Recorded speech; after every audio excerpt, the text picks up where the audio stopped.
chapter 12. 6 days before the Passover, Jesus came to Bethany, where Lazarus lived, whom Jesus had raised from the dead. Here a dinner was given in Jesus' honor.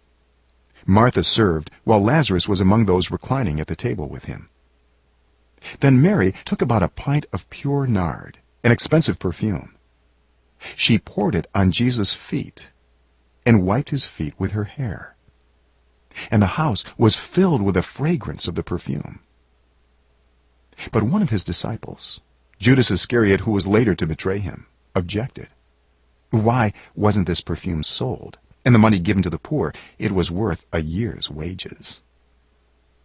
He did not say this because he cared about the poor, but because he was a thief. As keeper of the money bag, he used to help himself to what was put into it. "Leave her alone," Jesus replied. "It was intended that she should save this perfume for the day of my burial.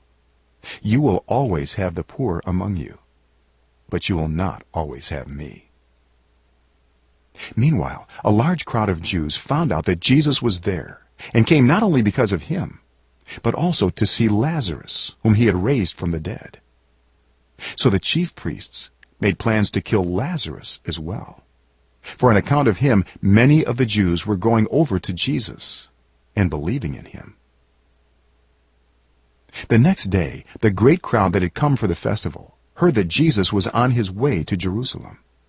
They took palm branches and went out to meet him, shouting, "Hosanna! Blessed is he who comes in the name of the Lord. Blessed is the King of Israel." Jesus found a young donkey and sat on it.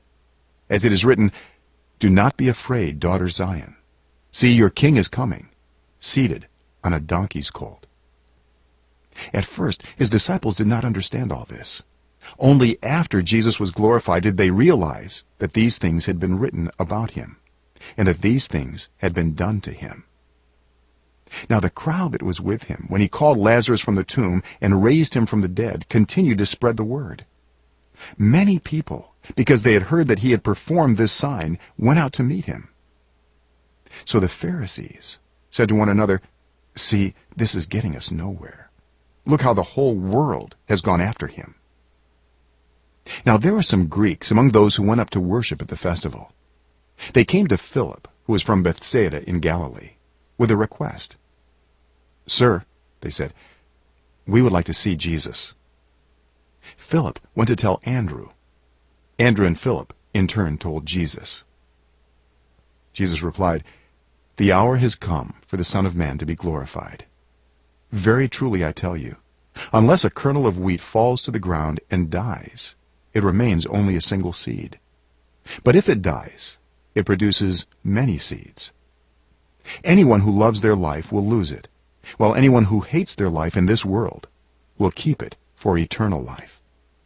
Whoever serves me must follow me, and where I am, my servant also will be.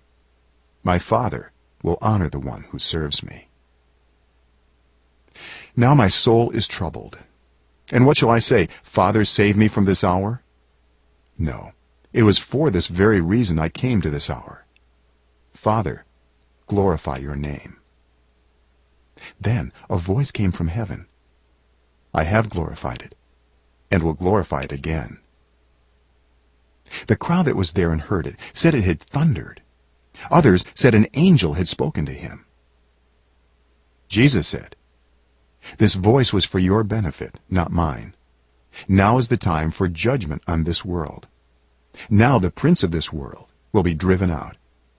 And I, when I am lifted up from the earth, will draw all people to myself." He said this to show the kind of death he was going to die. The crowd spoke up, "We have heard from the law that the Messiah will remain forever. So how can you say the Son of Man must be lifted up? Who is this Son of Man?" Then Jesus told them, "You are going to have the light just a little while longer. Walk while you have the light, before darkness overtakes you. Whoever walks in the dark does not know where they are going. Believe in the light while you have the light, so that you may become children of light." When he had finished speaking, Jesus left and hid himself from them.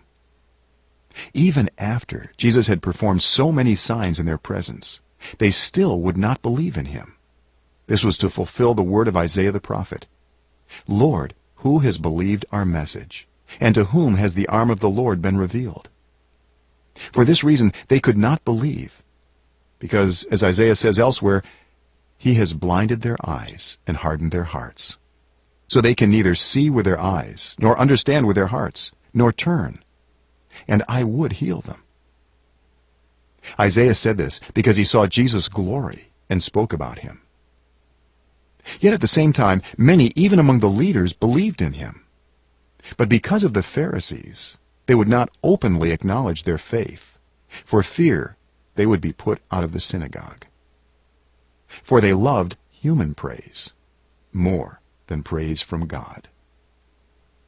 Then Jesus cried out, "Whoever believes in me does not believe in me only, but in the one who sent me. The one who looks at me is seeing the one who sent me.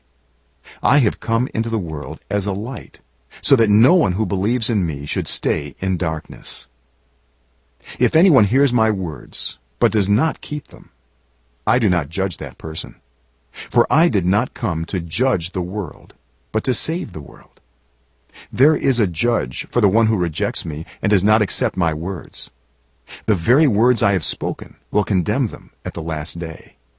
For I did not speak on my own, but the Father who sent me commanded me to say all that I have spoken.